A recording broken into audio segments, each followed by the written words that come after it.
serious businessman.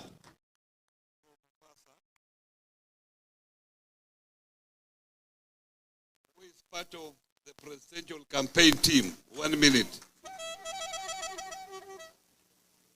Wakenya hoi! Oye! Nyinyi mmekuwa wazungu bwana, semeni Kiafrika. Wakenya hoi! Oye! Baba hoi! Oye! I'm standing here as somebody from the diaspora. I was in the diaspora for 25 years.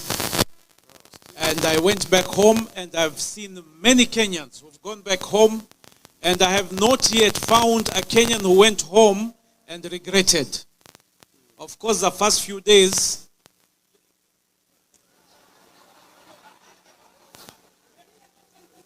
lakini we live in very interesting times. We live in very, very interesting times. Professor today said that we live at an inflection point, a time of great risk, but it's also a time of great opportunity if we elect the right leaders. I like to hang around Professor. It makes me look automatically more intelligent. Now, there are some very interesting statistics that I just wanted to point out. Because like I said, I'm from the diaspora and I'm also mtu alorudi nyumbani. And what we can say and what the statistics are saying, 89% of the diaspora are below 55 years. 89%. 57% are married and 31% are single. So those of you who are single, marry a Kenyan. Okay. Now the opportunity that we have is that the diaspora today remits back $3 billion a year to Kenya. $3 billion, and that contributes to 3% of Kenya's GDP. Okay, now the question is, World Bank statistics are saying that is only 5% of the disposable income of Kenyans abroad. So where's the other 95% going? It's being deposited here in American banks, earning you 0.5%. Meanwhile, Kenya is borrowing at 6.85%. So obviously it makes sense for that money to go back home. So today I was talking to Baba and I was telling him that what is important for us is, number one, we have to set up a diaspora bank. Yes, Rio. And we were waiting until after elections, but then I've decided we're going to do it before elections. Sinisawa hiyo. Kabisa. And the reason for that is that Kenyans abroad need proper investment opportunities that are properly structured, that are safe, that give good returns. Sini kweli hiyo? And right now, we're not getting it. That's why we need to do that. We need to amend the Kenyan tax laws to make it easier for Kenyans to invest back home without double taxation. We need to set up a diaspora insurance scheme, because too many times Kenyans are dying and we have to do harambes to send them back home. Correct? There are 4 million passports out there today.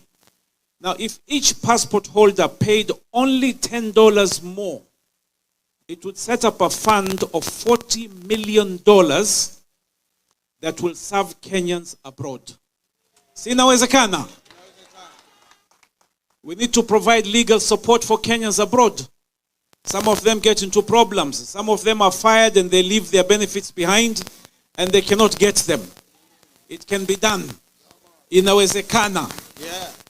We want to set up a marketing company that will market Kenyans with skills that are marketable abroad. The Filipinos are doing it. Why can't we do it? And finally, we want to see how we can help more Kenyans come out here. Na sisi tunajua kwa nyinyi mnaishi huku nje, nyumbani wanafikiria ujamaa anaishi Ulaya, he's got a lot of money. Sini kweli? But we're struggling day to day. But we're making a huge contribution to our country, and our country thanks you. And I'm standing here today committed to working with Baba to make sure he gets elected. Because this is a man with ideas. This is a man with the drive to make it happen. This is a man who can change our country.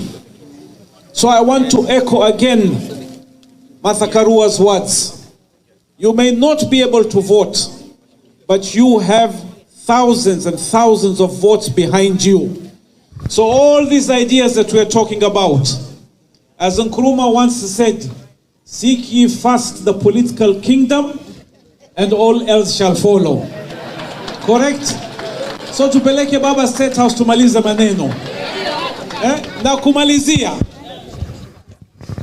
hapa, Pastor Sheila alisimama hapa kaomba uzuri sana. Noraya Lagat. And he has to join us on the campaign trail. But then I saw, lakini sasa huyu mama anaomba kwa kizungu. Huko nyumbani kweli itafaa hiyo? Azimio has gone international. So on that happy note, hebu nione mkono wa baba hapa, mkono wa baba. Asanteni sana, mbarikiwe nyote. Thank you. Ladies and gentlemen, you can see that's a serious businessman. Yes. And it was important that I give him a chance to speak. Since nobody is going to introduce me, but he's unemployed, that's what he said. Since nobody is going to introduce me,